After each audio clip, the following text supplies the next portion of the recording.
everyone, I'm Jenna, and today I'll be talking to you about our extended approach to gradual verification in support of recursive heap data structures. But first, I want to talk about why this work is so important. Verification can be introduced to a program via simple dynamic assertions. But such assertions are not always ideal because they increase runtime overhead and cannot provide guarantees for every execution path. Unfortunately, we argue in this talk that the cost of converting simple dynamic assertions to fully statically verified code is extremely high, and so incrementality becomes very important. Fortunately, gradual verification is an approach that allows developers to incrementally build up correctness specifications and proofs without additional effort. Therefore, developers can focus on specifying and verifying the most important properties and components of their system and receive immediate verification feedback. For example, consider that Jane wants to ensure that her findMax function returns the maximal element of a list. So she specifies the post condition in red using the recursive Boolean functions max and contains, and applies a dynamic verifier to the code. As a result, max and contains are simply run after each execution of findMax. However, Jane wants to make sure that max and contains are true for every execution of findMax. But applying a static verifier results in failure, because such tools require many more specifications. First, Jane needs to add a precondition to make sure that findMax doesn't run on an empty list. Second, Jane needs to develop one or more loop invariants so the verifier can reason about her while loop. These are traditionally hard to develop. Further, static tools cannot reliably unroll the recursively defined max and contains functions, so Jane will have to explicitly control this unrolling with fold and unfold statements.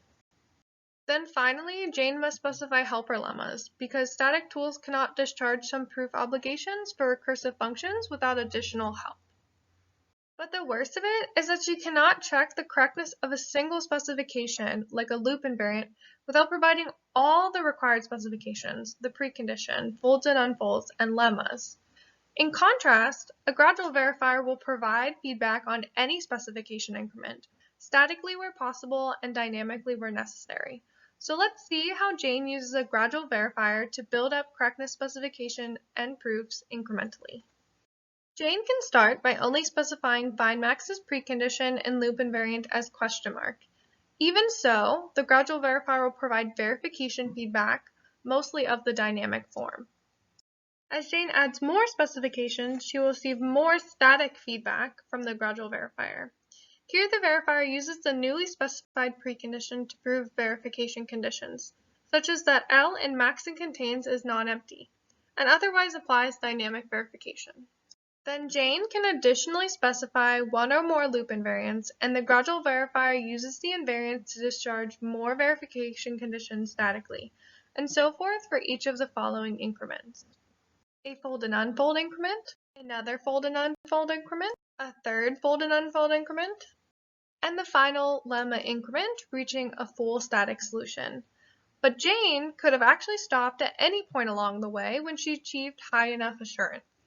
For example, consider this graph, which shows the incremental buildup of the proof that a list remains acyclic after insertion. In place of a data invariant, Jane uses two question marks specifying only 13 lines of specification code, and in return, 40% of the verification conditions are statically verified.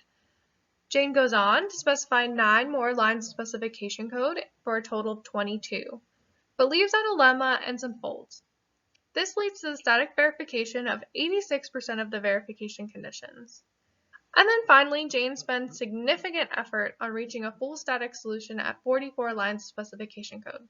This is not only double the lines from her previous increment, but the additional specifications themselves are much more difficult to develop. Fortunately, only a fraction of the work can provide Jane most of the static assurance. Now that I've hopefully sold you on gradual verification, I'm going to spend the rest of the talk giving a more technical overview of gradual verification and our extended approach supporting recursive heap data structures, such as trees, graphs, and lists. To build a gradual verifier, we start with some base static verifier and extend it syntactically with gradual formulas. Gradual formulas are either complete static specifications or partial imprecise specifications marked by question mark. Then we perform a semantic extension or lifting of the base static verifier by redefining functions, predicates, and judgments to handle imprecise formulas. This produces a system that can optimistically assume any non-contradictory strengthening of an imprecise formula in support of proofs. When such strengthenings occur, dynamic checks are inserted to preserve soundness. Taken together, these two static and dynamic systems make up a gradual verifier. Finally, in addition to soundness, gradual verification systems should adhere to two other properties. The first one being the gradual guarantee, which ensures that relaxing specification should not introduce new static or dynamic verification errors. And the second one being a conservative extension, which says that anything provable in the base static system should be provable in the gradual one. This property is true by construction using this framework. Next, I will discuss the instantiation of this general framework for recursive heap data structures. Our approach follows the gradual framework but starts from a static verifier with implicit dynamic frames, a variant of separation logic, and recursive abstract predicates. This more sophisticated setting requires us to address two major technical challenges. The first is that we must give a semantics to imprecise formulas that allows them to be strengthened during static verification with both abstract predicates and accessibility predicates, a concept from IDF. Second, we must preserve soundness by supporting the runtime verification of these constructs. In other words, we want consistency between static and runtime checking. For the rest of the talk, I will discuss these two challenges in more detail and our system's solutions to them. If you want to learn more about our systems design, check out our paper. So for the first challenge, note that the semantics of imprecise formulas is the foundation for the lifted definitions that make up the optimistic static verifier. So the challenge is in defining a semantics that forces the static verifier to adhere to the properties we want, which are 1. That imprecise formulas can be strengthened with both abstract predicates and IDF concepts. 2. That the resulting verifier adheres to the static gradual guarantee, which says that any correct specification increment will not fail statically.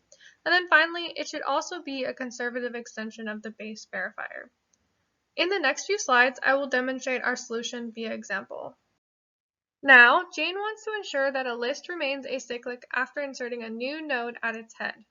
To express list acyclicness, Jane specifies the recursive abstract predicate acyclic using accessibility predicates and the separating conjunction.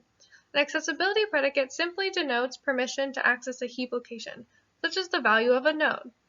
The separating conjunction acts like a logical AND, except that it forces accessibility predicates to refer to different heap locations. So taken together, acyclic of L simply states that all the heap locations in list L are distinct, or in other words, L is acyclic. For context, let's see how a static verifier operates on Jane's program. The verifier starts out knowing that L is acyclic, and it learns new information after allocating and inserting a new node at the head of the list.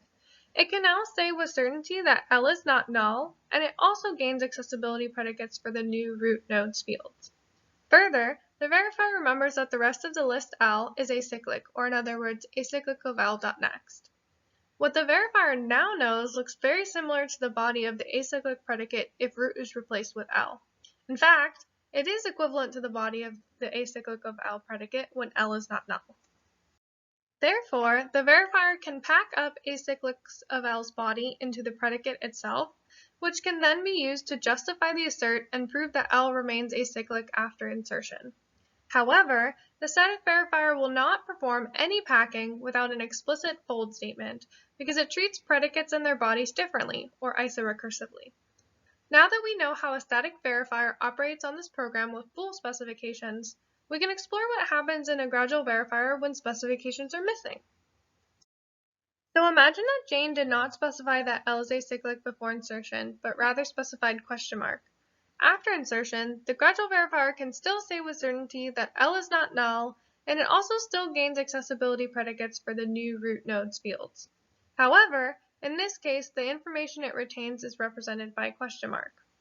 Before packing up acyclic of L's body, the gradual verifier now needs to prove that the rest of the list starting at L.next is acyclic, because that information is missing.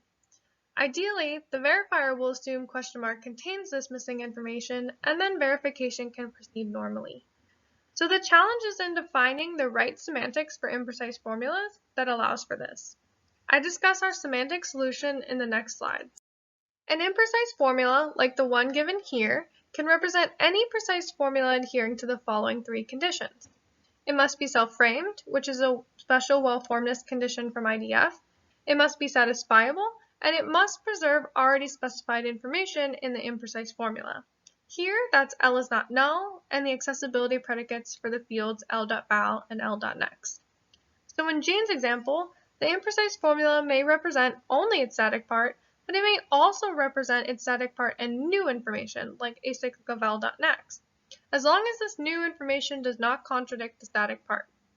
For example, we can't assume that L is null because it contradicts L is not null in the static part. Now, if an imprecise formula can provide information needed for proofs, like acyclic of L.next, the gradual verifier will assume it has such information and continue statically without error. But this information may or may not be true, and so the verifier must check this information at runtime. Further, the runtime system should adhere to the dynamic gradual guarantee, which says that decreasing the precision of a verified program does not affect its observable behavior at runtime. Therefore, in our setting, the dynamic verifier must support abstract predicates and accessibility predicates under the dynamic gradual guarantee constraint. The rest of this talk discusses how the verifier does this. Previously, the gradual verifier strengthened question mark with acyclic of L.next in support of static verification, so this predicate must be verified at runtime. Our verifier simply executes acyclic of L.next as a recursive Boolean function, which treats predicates equirecursively. This design choice allows users to leave fold and unfold statements unspecified without violating the dynamic gradual guarantee. For example, the fold here can be left out and the program will still gradually verify. This treatment differs from the iso-recursive one used thus far, which is critical for static tools. Thus, our verifier design ensures that these treatments are consistent across the static and dynamic systems. Now, since checking the acyclic predicate also requires checking accessibility predicates, let's discuss how the verifier does this at runtime. In a nutshell, our system verifies accessibility predicates at runtime by tracking and updating a set of owned heap locations. Each time a location is accessed, the ownership set is queried. If the corresponding permission is found, the check succeeds, otherwise it fails. Heap locations are added to this set when objects are created. For example, main allocates locations for two different lists, X and Y, so these locations are added to its ownership set. At a call site, if an owned heap location is required by the precondition of the callee, then it is removed from the ownership set of the caller and passed to the callee. For example, main calls length on list X, and length's precondition is acyclic of X. Since acyclic of X is precise, the heap locations it requires to be owned can be precisely calculated and passed to length from main. In this example, those heap locations are the ones for list X. So length now owns X's heap locations and main retains ownership of Y's. As a result, main cannot modify X's heap locations. The challenge here is how to deal with imprecise preconditions. If length's precondition is imprecise, such as question mark might potentially denote and require for length any location owned by main. Therefore, all the heap locations owned by main are conservatively passed to length, otherwise length might error out at runtime.